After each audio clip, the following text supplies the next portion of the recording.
গামছা শুকে ধর্ষকের ডাড়ায় হানা দিয়ে তাকে ধরিয়ে দিল এক কুকুর।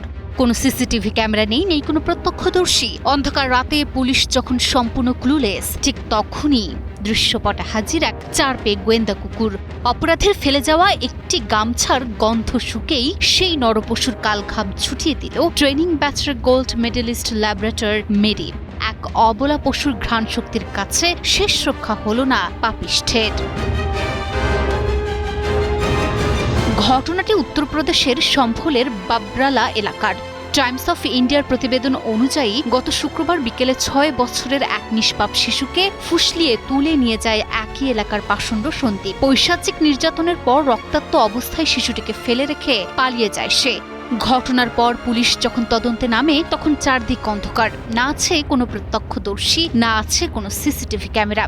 ঠিক এই অচলাবস্থায় ডাক পড়ে উত্তরপ্রদেশ ডগ স্কোয়াডের অভিজ্ঞ সদস্য মেরির।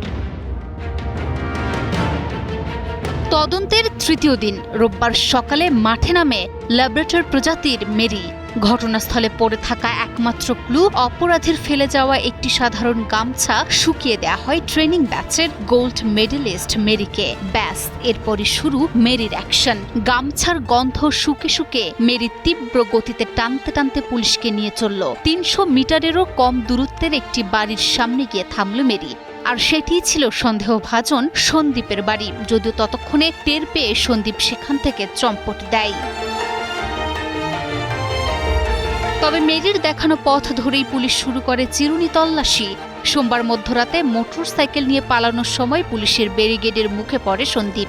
মরিয়া হয়ে পুলিশকে লক্ষ্য করে গুলি ছোড়ে সে, কিন্তু পুলিশের পাল্টা গুলিতে পায়ে চোট পেয়ে অবশেষে খাঁচাবন্দি হয় এই ধর্ষক। তবে সন্দীপই যে সেই ধর্ষক তা আইনগতভাবে প্রমাণ করতে থানায় আয়োজন করা হয় এক হাই ভোল্টেজ আইডেন্টিফিকেশন প্যারেড। লাইনে দাঁড় করিয়ে দেয়া হয় সন্দীপ সহ আরও বেশ কয়েকজন সন্দেহভাজনকে। মেরি সবাইকে এড়িয়ে সোজা গিয়ে বসে পড়ে সন্দীপের পায়ের কাছে, আর তাতেই সিলমোহর পড়ে যায়। ঘটনাস্থলের সেই গামছা সন্দীপেরই ছিল, আর আসল অপরাধী সেই। মেরির ঘ্রাণ শক্তি অন্ধকার দূর করে টেনে বের করল নরপশুকে। আর এই অসামান্য বীরত্বের জন্য সম্ভল জেলার পুলিশ সুপার মেরিকে নগদ 10,000 রুপি পুরস্কারে ভূষিত করেছেন।